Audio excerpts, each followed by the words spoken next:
안녕하세요. 쌀쌀하게 추운 날씨에 어묵 국물 한 잔 생각나는 밤입니다. 새해가 오면 다들 무엇이 제일 먼저 생각나시나요? 저는 가족의 품이 가장 먼저 생각이 난답니다. 지금은 60대 중반을 넘겨 후반을 향해 달려가고 있는 산전수전 다 겪은 할머니지만 아직도 화가 날 일이 남아있다는 사실이 참 믿기가 어렵네요. 이제는 웬만한 감정에 오르락내리락 하지 않는 초월적 상태라고 생각했는데 몇 해 전 저와 남편에게 아주 기가 막힌 일이 있었습니다. 제 입으로 말하기 창피하고 얼굴에 침 뱉는 것 같아서 친구들에게는 말도 못한 일이네요. 어디서든지 제 사연이 퍼져서 이 일을 당사자들이 부끄러워하고 진심으로 반성하길 바라보면서 한자 한자 억눌린 글을 써보겠습니다.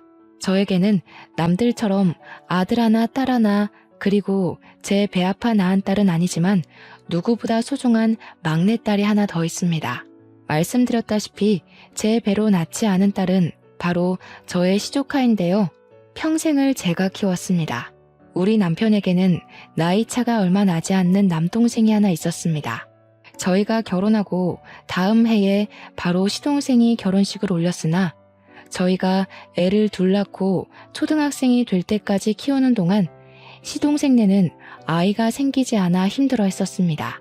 그래도 장남인 남편이 아들을 낳았고 2년 뒤에 딸도 하나 낳아서 시부모님께서 시동생네에게는 아이를 닥달하진 않으셨었죠. 점차 커가는 우리 아이들을 보면서 동서는 각고의 노력을 했습니다. 저에게 울면서 형님, 저도 아이를 낳고 싶어요. 했던 적도 있었네요. 다시 생각해도 참 가슴 아픕니다. 시동생 부부는 결혼한 지 7년 만에 겨우겨우 임신에 성공했고 혹시라도 애가 잘못될까 가슴 졸이며 10개월을 품었습니다. 그리고 아이를 낳은 지 겨우 100일이 지났을 무렵 음주운전 차량과 사고가 크게 나는 바람에 시동생과 동서는 그만 세상을 떠나고 말았습니다. 저와 남편이 얼마나 장례식장에서 울었는지 모르겠어요. 허망하게 아기만 남겨두고 떠나는 그들이 눈이나 제대로 감았을까 싶었습니다. 하나뿐인 조카이기도 하고 시댁에서는 막둥이 아기를 고아원에 차마 맡길 수 없었던 터라 저에게 눈물로 읍소했습니다. 친자식과 다를 거 알지만 부탁할 사람이 저밖에 없다며 제가 품어주기를 바라셨습니다. 시부모님은 이미 노쇠하신 몸이었고 아이 키운 지도 오래됐다며 저에게 염치불고하고 부탁한다고 하셨어요. 시동생 부부가 얼마나 각고의 노력 끝에 얻은 아이인지 저도 옆에서 지켜보았기에 차마 거절할 수 없었습니다. 그 갓난아이가 혼자 고아원에서 어찌 자랄 수 있겠습니까? 핏줄이 뻔히 살아있는데 사람의 돌이로서도 절대 그렇게 보내면 안 되는 거죠. 그래서 저는 제가 품기로 했습니다. 시부모님은 저에게 시동생 부부의 보험금을 주겠다고 했습니다. 더군다나 상대방의 음주운전 과실로 인한 사고였기 때문에 합의금까지도 저에게 주시겠다고 했습니다. 당시에는 음주운전 처벌이 지금처럼 강하지 않았던 시기였기에 애매한 집행유예보다는 합의금이라도 든든하게 챙기는 게 낫다는 이야기까지 있었죠. 이것저것 계산을 해보니 조카의 몫으로 떨어지는 보험금이며 합의금이 어마어마하긴 하더라고요. 물론 돈 때문에 아이를 맡겠다고 한 것은 아니었지만 상황이 조금 그랬습니다. 하필이면 IMF가 지나간 자리에 타격이 컸고 남편의 사업이 몇 년째 매우 힘든 상태였었습니다. 우리 아이들 먹일 반찬을 준비하는 게 여의치 않을 정도로 힘든 살림을 꾸리고 있었기 때문에 저는 더더욱 그 돈이 필요하기도 했어요. 세간 살림 벅찬 와중에 남편도 저에게 은근히 모든 걸 다 받고 아이도 받아주기를 원했고요. 집안에는 빨간 딱지가 덕지덕지 붙어 있는데 그 돈만 있으면 빚도 갚고 남편 공장도 다시 한번 살려볼 수 있겠더라고요. 그 당시에 우리 아들하고 딸이 10살, 8살이었습니다. 처음에는 막내가 갓난아기니까 너무나도 신기해하고 좋아하고 예뻐해주고 그러더라고요. 물론 클 대로 큰 아이들이었기에 막내가 조카라는 걸 인지는 하고 있었지만 앞으로 함께 살 막내 동생이다 하니 잘 받아들여줬어요. 하지만 나이 차이가 워낙 있고 점점 커갈수록 삐걱거림이 심해지기 시작했습니다. 평생 화목할 것 같았던 우리 집에 아이들의 사춘기가 찾아오면서부터 금이 생기기 시작했어요. 아들이 16살, 딸이 14살이 되었을 때 막내의 나이는 고작 7살이었습니다. 그때 우리 애들은 사춘기로 열병을 심하게 앓을 때였고 우리 막내는 아무것도 모르고 아들과 딸에게 들러붙어 놀아달라고 떼를 썼어요. 예민했던 자식들은 막내를 무시하거나 방문을 쾅 닫고 들어가기도 하고 울고불고 떼쓰면서 놀아달라는 막내에게 넌 내 동생 아니야 이런 소리까지 서슴없이 했습니다. 아들은 나쁜 친구들과 어울려 다니며 담배 냄새를 풍겼고 딸은 그 나이에 벌써 화장을 하고 다니며 바깥을 싸돌아다녔어요. 저는 자식들을 엄청 혼냈지만 그때마다 아이들은 자기들의 잘못은 하나도 모르고 뭐 틀린 말 한 것도 아니지 않냐며 저에게 대들었습니다. 남매 둘이 어찌나 똘똘 뭉쳐서 어린 막내를 괴롭히던지 마음으로 품은 자식이라지만 막내도 내 새끼처럼 생각하며 키웠는데 첫째와 둘째가 그러니 너무나도 속상하더라고요. 아무리 혼내봐야 말을 듣지도 않고 제 속만 답답하고 열불이 터지기 일보 직전이었죠.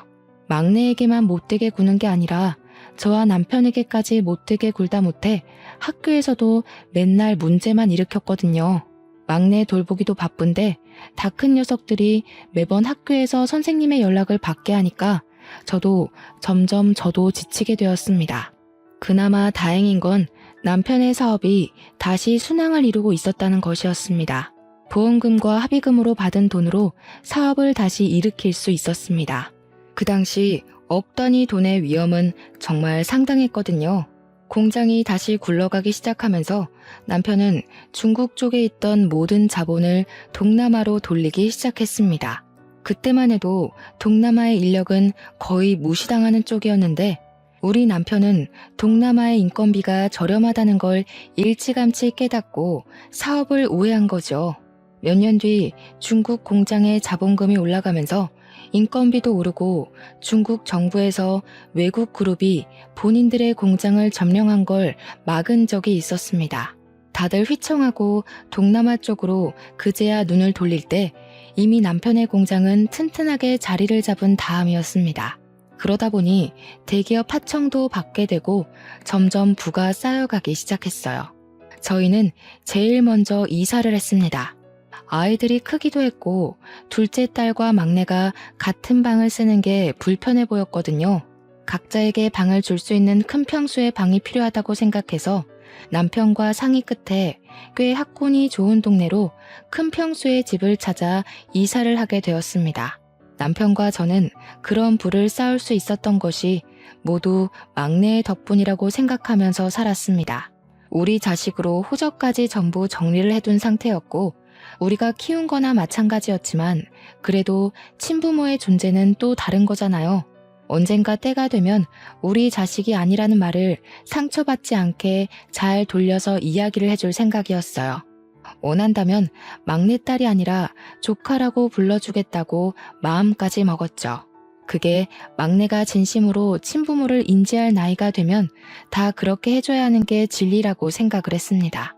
늘 막내에게 감사한 마음이 있었고 오로지 막내를 위한 저희의 진심이었던 거죠. 그런데 우리 아들, 딸들은 어찌나 철이 없던지 자꾸 막내한테 넌 우리 가족이 아니라고 더부살이라고 이야기를 하더라고요. 고작 8살밖에 안 된 아이가 뭘 알겠습니까? 더부살이가 뭐냐고 저한테 물어보는데 저는 머리가 멍해지는 느낌이었어요. 그런 소리는 어디서 들었니? 하니까 언니랑 오빠가 말해줬대요. 자기는 더부살이라고 그랬다고. 그날 처음으로 저는 다 큰 자식들에게 매를 들었습니다. 어디 그런 소리를 막내에게 할 수 있냐고. 지금 우리가 이렇게 먹고 사는 게 다 막내 덕분인 걸 몰라서 하는 소리냐고. 가족으로 품고 이미 너희의 동생으로 호적까지 다 정리되어 있는데 어떻게 그런 철없는 소리를 할 수 있냐고 엄청나게 혼을 냈습니다. 막내가 다 커서 인지하고 상처받지 않을 나이가 되면 다 말해주려고 했는데 이런 식으로 초를 치기 있냐면서 제가 가슴을 퍽퍽 치며 이야기했어요. 막내에게 상처 주는 말을 뱉으면 너네도 쫓아내버릴 거라고, 그런 말은 입에도 담지 말라고 했죠. 자식들은 그럼에도 불구하고 제 말을 이해하지 못한 건지 못하는 척하는 건지 친동생이 아닌 거는 사실이지 않냐고 대들더군요. 무려 고등학생, 중학생이나 된 것들이 고작 초등학교 1학년 아기한테 그런 소리를 뱉다니. 철이 없어도 너무 없는 것 아니겠습니까? 제발 입 다물고 중간만 해라. 더 많은 걸 바라지도 않는다고 했죠. 그렇게 어영부영 시간이 흐르고 흘러 첫째 아들은 대학 입시에 2번이나 실패를 하고 삼수는 못하겠다면서 21살이 되자마자 군대에 가버렸습니다. 19살이던 딸은 학교를 하도 안 나가는 바람에 진도도 못 쫓아가겠고 공부하는 인연이 없는 것 같다며 다른 걸 찾아보고 싶다고 했어요. 저는 딸의 미래를 위해 응원을 해주려고 했는데 이 계집애가 글쎄 다짜고짜 학교에 자퇴서를 내고 온 겁니다. 제 도장이랑 남편 도장까지 훔쳐서 자퇴서를 제출하고는 미용을 하고 싶다며 미용실에 취직을 했어요. 미용실도 미용실 나름이지 고등학교 중퇴자를 데려다가 제대로 월급이나 주겠습니까? 최저시급이라는 것도 없이 한 달에 돈 몇 푼 만지면서 하루 종일 샴푸하고 머리카락 쓸고 담고 있더라고요. 미용도 제대로 배울 마음이 없는 것 같았습니다. 하는 꼬락서니를 보면 알 수 있잖아요. 애가 정말 열정이 있어서 하는 건지 아니면 임시 방편으로 그냥 취직을 한 건지. 제가 미용 학원을 보내주겠다 했더니 배우는 걸 꼭 해야겠냐면서 설렁설렁 미용실로 출근을 하더라고요. 월급 받으면 그 돈으로 술 처먹고 클럽 가고 하면서 돈 다 날리고요. 12살이던 막내는 정말 제 배로 낳은 자식들과 다르게 자기 방 정리도 잘하고 알아서 학교도 잘 다니고 공부도 잘하는 그런 아이가 되었어요. 시동생 부부의 심성이 참 곱고 착했는데 그래서 그런지 막내가 딱 그런 성격으로 자라주었습니다. 하늘에 있는 시동생 부부에게 얼마나 고마웠는지 몰라요. 솔직히 그 부분을 많이 걱정했거든요. 아이가 엇나가거나 하면 제가 무슨 자격으로 이 아이에게 잔소리를 하고 훈육을 할 수 있을까 하는 그런 생각이요. 막내가 생각했을 때 자신의 처지가 불운하다고 느끼면 어떡하지? 혹은 친부모도 아니면서 왜 간섭이야 하고 생각할까 두려웠죠. 하지만 그런 제 예상은 완전히 빗나갔죠. 제 아이들보다 더 의젓하고 철이 든 너무나도 이상적인 방향으로 막내는 자라주었습니다. 개차반 같은 첫째와 둘째 밑에서 어떻게 저런 성격의 아이로 자랐나 싶고 이게 다 하늘에 있는 시동생 부부의 은혜가 아닌가 싶었어요. 우리 첫째 아들은 군대 갔다 와서 무슨 자격증 시험을 보겠다면서 학원을 가야 한다, 인터넷 강의를 들어야 한다, 교재를 사야 한다 하더니 그 돈 가지고 술이나 처먹더라고요. 허구한 날 술에 절어서 들어와서는 다음날 속 뒤집어졌다고 남편도 안 찾는 콩나물국을 찾고 앉아있고 하루는 학원비가 모자라대서 돈을 주니 그걸로 게임 머니를 샀더라고요. 휴대폰 소액 결제는 항상 가득 채워서 게임 머니 결제를 하고 정말 제 속이 터져나가는 줄 알았습니다. 22살 먹은 우리 딸은 미용실도 결국 때려치우고 편의점에서 아르바이트를 한다는데 버는 돈은 다 어디 갔는지 맨날 돈 없다고 징징거리고 저한테 용돈 받아가 남편한테 용돈 받아가 정말 자식들이라는 게 하나같이 어쩜 저럴 수 있을까요? 제가 전생에 어떤 업보를 지고 태어났길래 저런 자식들을 키워야 하는지 천불이 나는 것 같았습니다. 하지만 저의 유일한 희망은 바로 막내였어요. 중학생이 된 우리 막내가 첫 중간고사를 봤는데 무려 전교에서 7등이라는 등수를 하고 온 거예요. 행운의 7, 숫자도 너무 좋지 않나요? 학원도 한번 다닌 적 없었던 우리 막내가 교과서만 보고 공부를 했다는데 성적이 너무 좋은 거죠. 남편과 저는 막내의 성적표를 받고는 우리 집안에도 드디어 영재가 나온 게 틀림없다면서 엄청나게 좋아했어요. 막내는 그런 걸 무척 부끄러워했지만 그래도 내심 칭찬받는 게 좋은지 앞으로 더 열심히 해서 전교 1등을 하겠다고 했어요. 저는 정말 우리 막내가 너무나도 자랑스러워서 견딜 수가 없었습니다. 바로 막내와 남편과 머리를 맞대고 상의해서 종합학원을 보내주기로 했어요. 우리가 시동생 부부를 대신해서 서포트를 해줘야 한다고 생각했기에 학군이 좋은 동네라는 장점을 살려서 학원을 열심히 알아보고 제일 좋다는 학원으로 보내주었습니다. 그래서 우리 막내는 종합학원을 다니기 시작했어요. 돈 쓰는 보람이 있게도 우리 막내는 공부를 정말 쉬지 않고 했습니다. 오죽하면 제가 걱정이 되어서 막내 보고 쉬엄쉬엄 공부하라고 벌써부터 지치게 되면 고등학교 3학년까지 힘들 수 있다고 말릴 정도였습니다. 학교를 마치고 학원에 가면 오후 시간인데 거기서 또 밤 10시까지 공부를 하고 집에 돌아와서 씻고 11시부터 또 공부를 하는 거예요. 제발 밤에는 잠을 자라고 화를 내도 공부가 너무 재밌어서 자꾸 책을 보고 싶다지 뭡니까? 그게 또 제 아들, 딸이랑 너무 비교가 되는 거예요. 고작 중학생인 막내는 저렇게 본인 미래를 위해 열심히 하는데 성인이 된 아들, 딸은 게임에 술에 빠져서 정신 못 차리고 있었으니까요. 자격증을 따겠다고 매달 학원비, 교재비 달라던 아들은 누구보다 술을 잘 먹게 됐다면서 동네에서 자기를 술로 이길 사람 없다고 자랑이랍시고 이야기하고, 딸은 편의점 알바도 3개월 만에 잘려서 클럽 간다고 화장이나 떡칠하고 있고, 제가 참 자식 농사를 잘못 지었다는 생각밖에 들지 않더라고요. 그 와중에도 웃긴 게 뭔지 아십니까? 제가 우리 막내 하면서 최대한 서포트 해주려고 애쓰고 끼고 돌았거든요. 우리 남편도 막내 일이라면 그게 뭐가 됐든 발벗고 나서서 도와주고 싶어 했고요. 그걸 보고 14살짜리 애를 상대로 20대인 아들, 딸들이 질투를 하고 앉아있는 겁니다. 애가 공부를 늦게까지 하다가 밤 10시가 다 되어 집에 돌아왔는데 아들이랑 딸이 둘 다 술을 처먹고 와서는 집에서 고성방가를 지르고 떠들고 난리도 아닌 거예요. 제가 보다 너무 한심하고 짜증이 나서 우리 막내 공부해야 되니까 조용히 하라고 했어요. 그 시간에 돌아와서 간단하게 간식 먹고 새벽까지 공부를 하는 걸 잘 알고 있었으니까요. 그랬더니 자식놈들이라는 게 짜증 좀 냈다고 둘 다 눈에 불을 켜고 엄마 하고 냅다 소리를 지르는 게 아니겠어요? 할 말 있으면 해봐라. 너네 공부할 때도 공부도 못하면서 신경질 부릴 때 누가 건드린 적 있냐고 조용히 하라 했죠. 그러니까 아들이 엄마 진짜 자식들이 누군데 너무한다 이러는 게 아니겠어요? 우리 막내도 엄마 하고 부르는 소리에 놀라서 나오고 남편도 방문 열고 쳐다보고 있었는데 아들이랑 딸이 술에 취해서 할 말 못할 말 구별 못하고 막 뱉는 겁니다.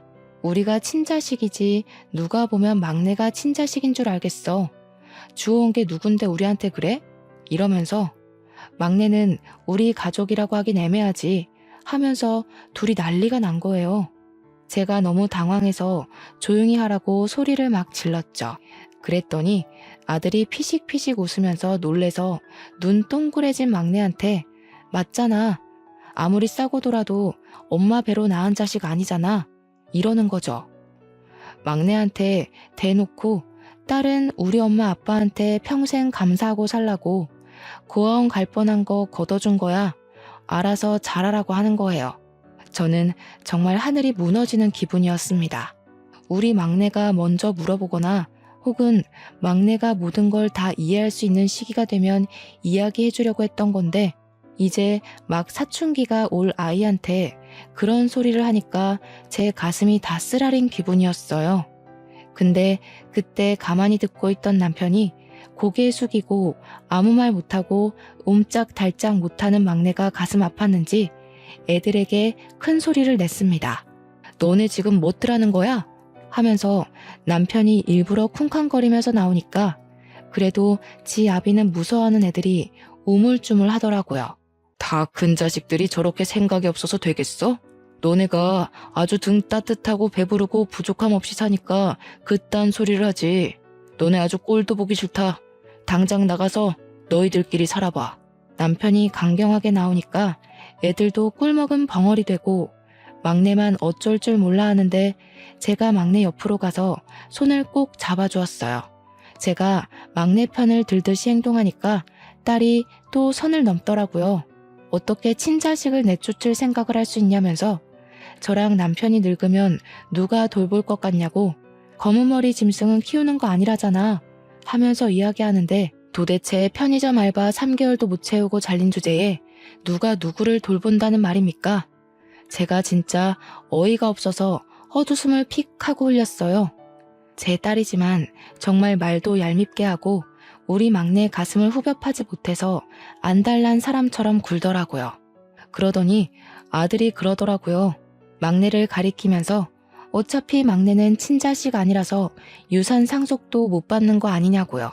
상속도 못 받을 건데 제가 잘 된다고 저랑 남편을 책임지고 살겠냐고 친자식부터 챙기라고 그 말하는데 남편 얼굴이 정말 새빨갛게 달아올랐어요.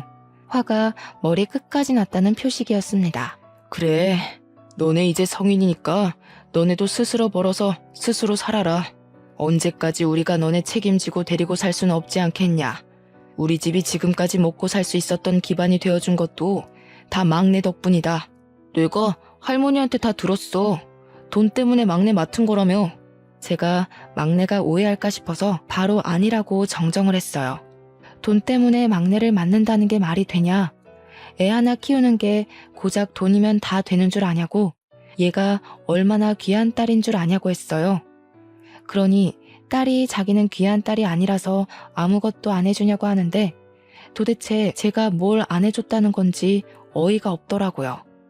그래서 딸한테 그랬죠. 너 하고 싶다는 거 한 번도 안 시켜준 거 없다. 미용실에서 일할 때도 미용학원 다니라고 몇 번을 이야기하지 않았냐고. 그랬더니 미용은 자기가 하고 싶었던 게 아니래요. 저는 막내를 끌어안고 이야기했습니다. 시동생 부부가 얼마나 귀하게 얻은 딸인데 우리가 내칠 수 있냐고. 우리 핏줄인데 고아원에 버리는 게 말이 되냐고. 그 말을 하는데 제 눈에 정말 눈물이 차오르더라고요. 물론 막내 덕분에 시동생의 보험금 덕에 우리 집 공장이 일어선 건 부정하지 않겠다고 하지만 보이는 게 전부가 아니라고 했습니다. 막내는 모든 걸 한꺼번에 알게 된 충격에 울고 있었어요. 닭똥 같은 눈물이 뚝뚝 떨어지는데 정말 제 가슴이 찢겨나가는 기분이었습니다. 그걸 보는 남편도 똑같은 마음이었는지 자식들에게 정말 엄청나게 화를 냈습니다. 도대체 너희들이 여태 살면서 뭐 하나 똑바로 해본 게 있냐면서 아무것도 해낸 게 없는 주제에 뚫린 입이라고 짓거리면 단줄하냐고. 제가 하고 싶은 이야기들을 쏙쏙 골라서 하고 있더라고요. 그러더니 남편이 큰 결심을 내리고야 말았습니다. 너네 당장 짐 싸서 나갈 준비하라면서 고시원에서 살든 달방을 얻든 너네 힘으로 알아서 살아보라고 했어요. 그 나이 먹도록 대학도 못 가 공부를 하는 것도 아니야. 취업도 안 해. 언제까지 그렇게 할 줄 아는 거 없이 살 거냐고 바보 천치라고 했죠. 그러니 큰아들이 자기는 공장 물려받으면 되지 않냐고 하고 딸은 엄마 아빠가 유산 남겨줄 건데 뭐가 문제냐요. 저와 남편은 정말 머리를 얻어맞은 듯한 충격이 들었습니다. 아무리 화려한 학창시절을 보냈다고 해도 저렇게 당당하게 유산 타령을 할 거라고는 생각도 못했어요. 아직 50대 초반인 부모한테 유산을 운운하다니요. 저희한테 돈을 맡겨놓은 것도 아니고 뭐 하나 자리를 잡은 것도 아니면서요. 남편이 꼴도 보기 싫다고 나가라고 하고 막내는 저에게 방에 들어가 보겠다고 하고는 방으로 들어가더라고요. 저는 이대로 보내면 안 되겠다는 생각이 들어 방으로 따라 들어갔습니다. 막내에게 진심을 다해 이야기를 했어요. 한꺼번에 많은 이야기를 들어서 충격을 받았을 거 안다고. 나중에 전부 다 이해할 수 있는 나이가 되면 이야기해 주려고 했다고. 이렇게 친부모의 존재를 알려주게 되어서 미안하다고.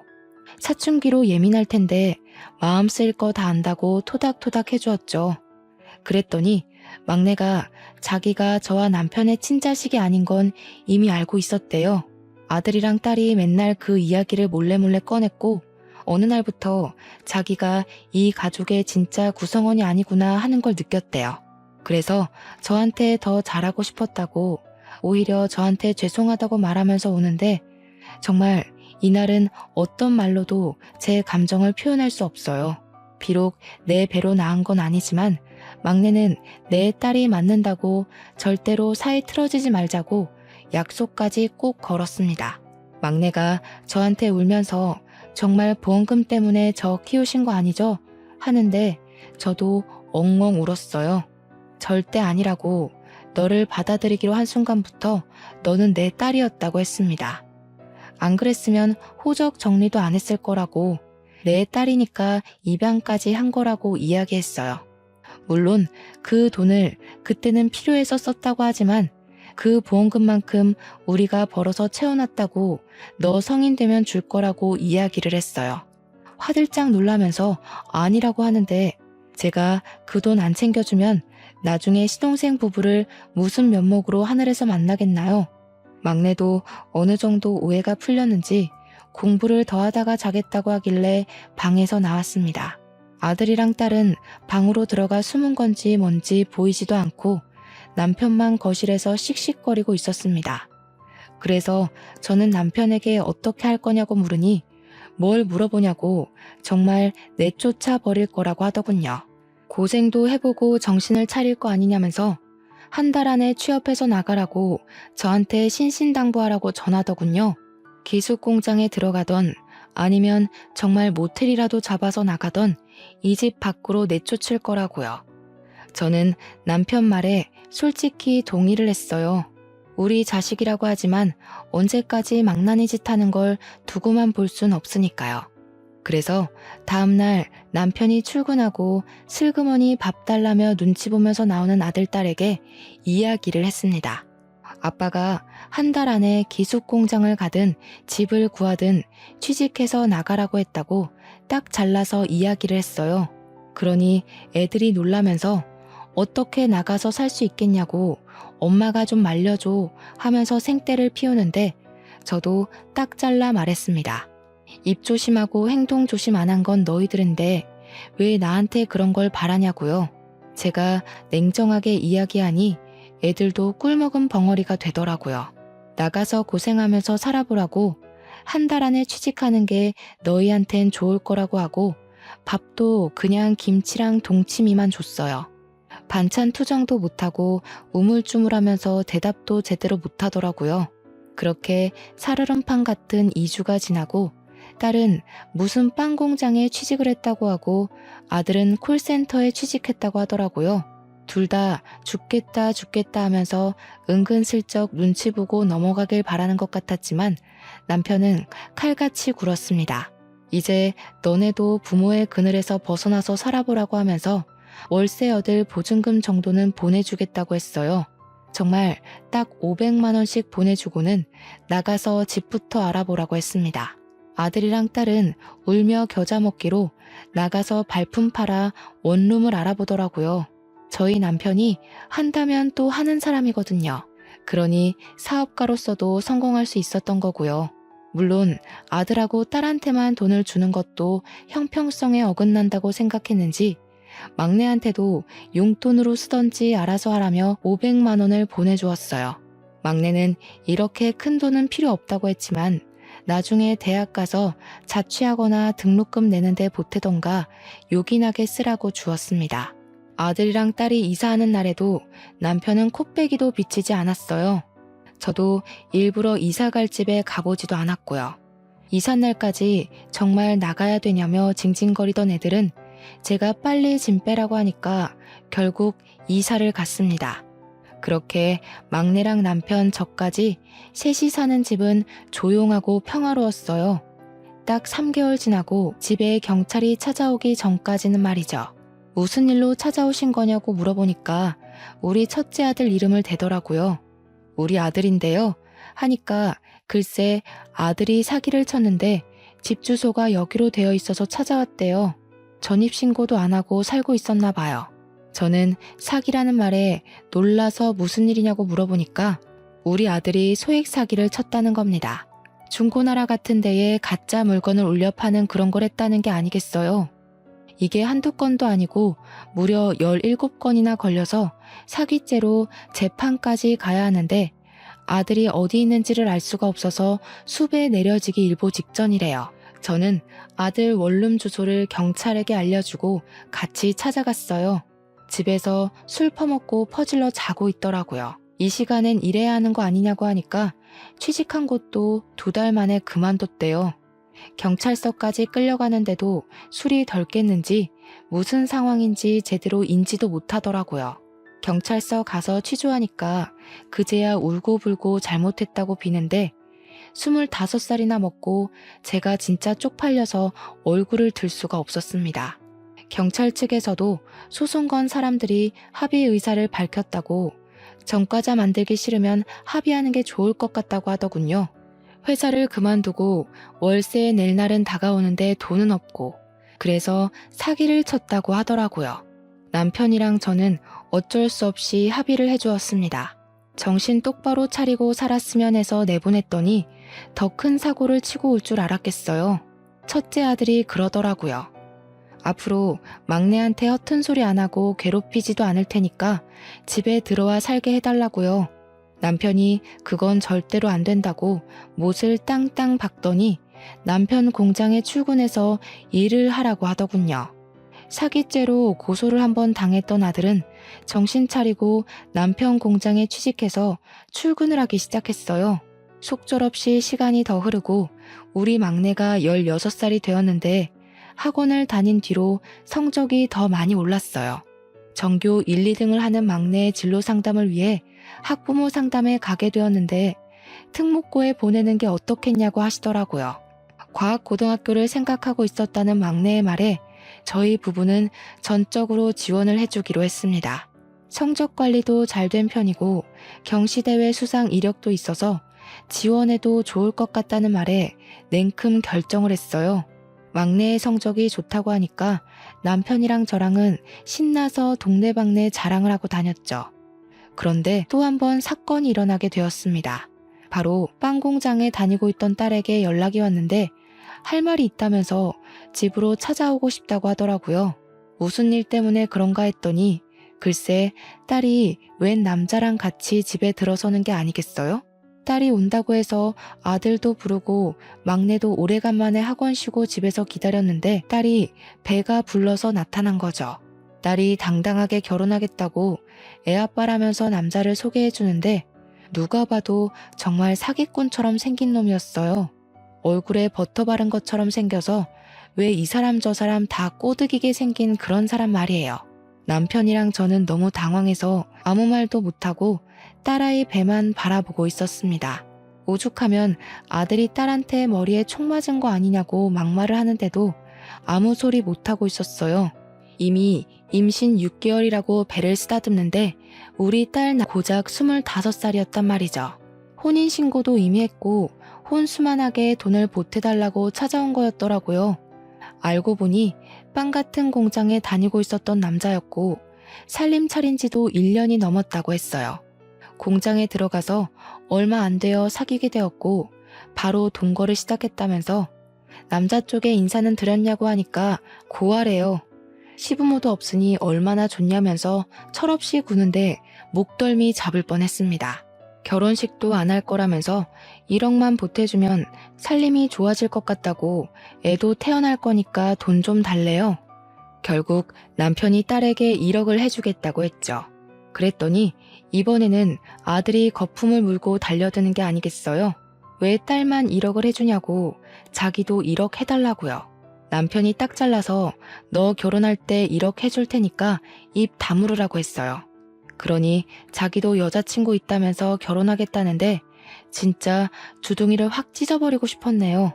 시간이 더 지나고 딸은 출산을 했고 막내의 입시 준비는 점점 끝을 향해 달려가고 있었습니다.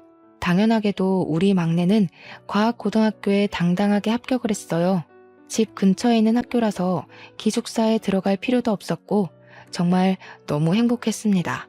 저는 딸의 몸조리를 도와주면서 지냈고 시간이 흘러 막내는 3년간 좋은 성적을 유지해 국내에 있는 제일 좋은 대학에 떡하니 수시 합격을 했어요.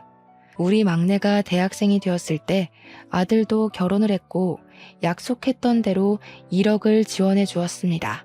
그렇게 별탈 없이 몇 년이 더 흐르고 아들도 애를 하나 낳았고 딸은 이후에 하나 더 낳아서 둘을 키우며 살고 있었습니다. 막내는 대학 졸업반이 되었고요. 그때 저희 시모가 노화로 돌아가시게 되었어요.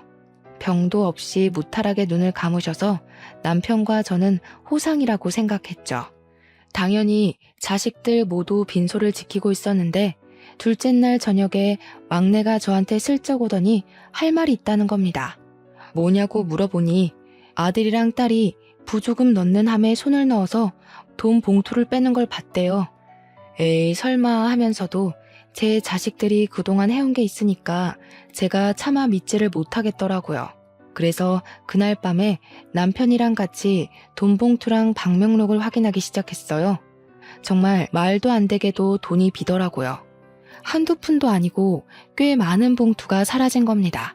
아들, 딸 불러다가 추궁했더니 막내가 진짜 도움이 안 된다면서 그걸 그 사이에 가서 일렀냐고 성질을 팍 부리는데 기가 막혔습니다. 아들이 당당하게 우리가 돈이 좀 없어서 썼어요. 어차피 할머니 죽은 마당에 이거 다 우리 거잖아 하는데 남편이 아들 뺨을 짝소리 나게 때렸습니다. 네가 사람이냐면서 소리를 치는데 아들은 자기가 맞은 것만 억울해하고 뭐가 잘못된 건지를 모르더라고요. 꼴도 보기 싫으니까 꺼지라고 하니까 아들이랑 딸이랑 주섬주섬 짐 챙겨서 나가더라고요. 결국 막내만 저희 부부와 같이 시모에 가시는 길 끝까지 함께 지켜보았습니다. 발인 때도 이 핑계 저 핑계 대면서 아들이랑 딸은 나타나지 않았어요. 남편은 참 많은 생각이 드는 것 같아 보였지만 저는 아무 말도 보태지 않았습니다. 자기들도 부끄러우니까 차마 못 나타난 거겠지 하면서도 어쩜 네 배로 낳은 자식들이 저 모양일까 싶었죠. 남편도 저한테 우리 그냥 아들이랑 딸 없는 셈 치고 살자고 하는데 저는 그냥 끄덕였어요. 아들은 남편 공장에서 일하고 있었지만 생산 라인 쪽이라 남편이랑 크게 부딪힐 일 없는 쪽이었거든요. 사위도 결국 빵 공장에서 돈벌이가 안 된다며 남편 공장에서 일을 하곤 있었지만 남편은 신경 안 쓰겠다고 했어요. 애들이 커가는데 월급이 너무 적다며 남편 공장으로 취직을 한 거였어요. 그런데 이따위로 굴면 나중에는 결국 공장까지 넘볼 것 같은 겁니다. 그래서 남편과 저는 미리 약속을 했어요.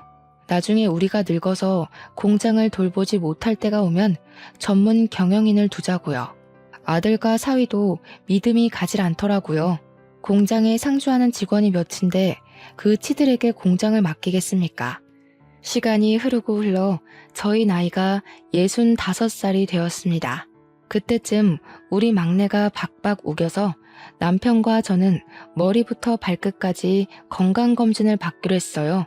나이가 들면 어딘가 고장나기 마련이라고 더 늦어서 하면 큰 병으로 갈 수 있으니 지금 빨리 하자고 난리를 쳐서 검사를 받았는데 글쎄 우리 남편 머리에 혹이 하나 있다고 하는 겁니다.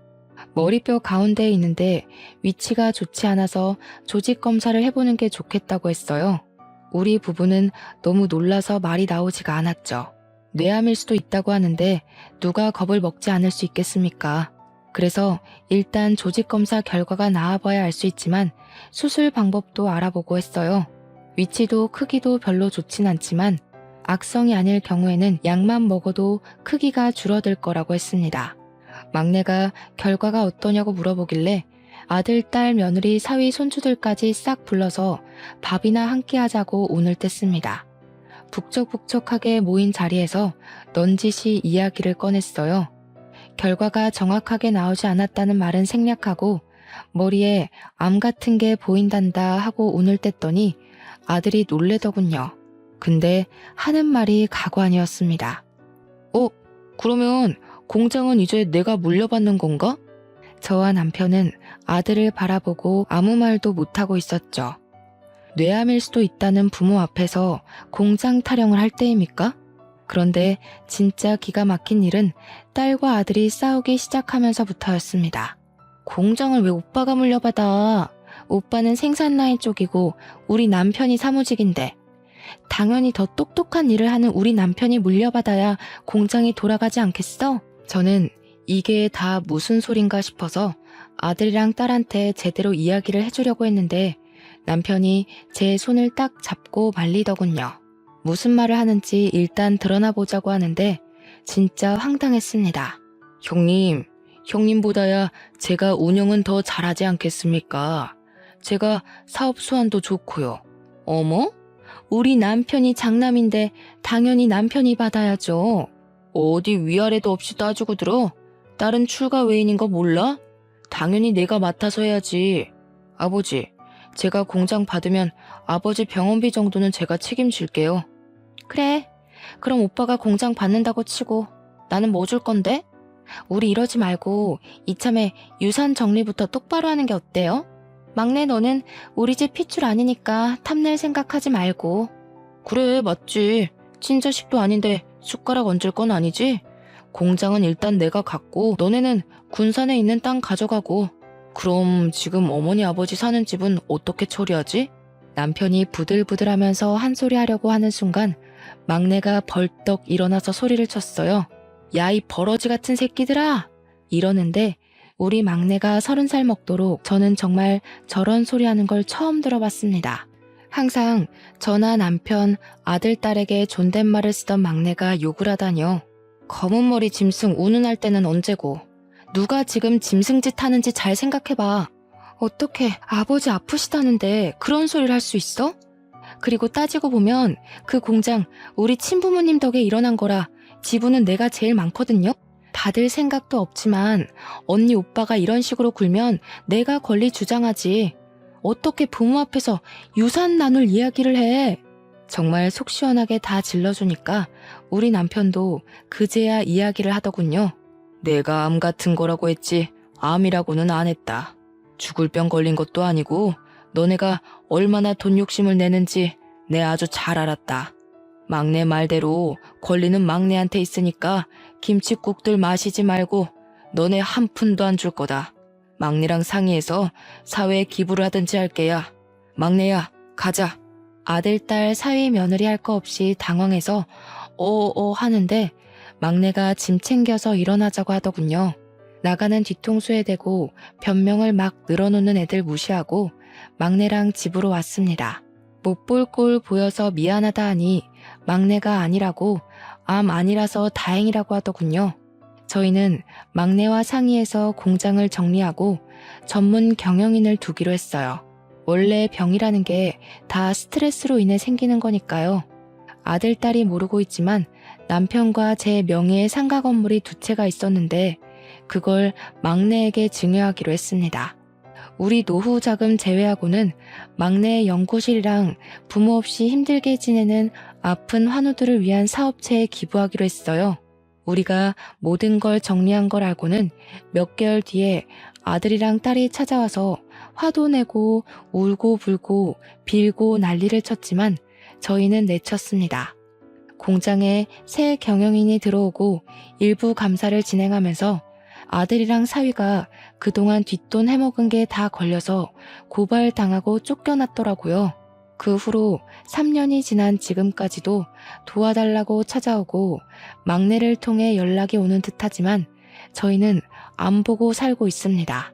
막내도 좋은 사람 만나서 결혼을 했고 약속대로 결혼 자금과 시동생 부부가 남겨주었던 보험금도 돌려주었습니다. 지금은 막내만 보고 살고 있습니다. 내 배로 낳은 자식은 아니지만 마음으로 키운 자식이 친자식보다 더 낫더라고요.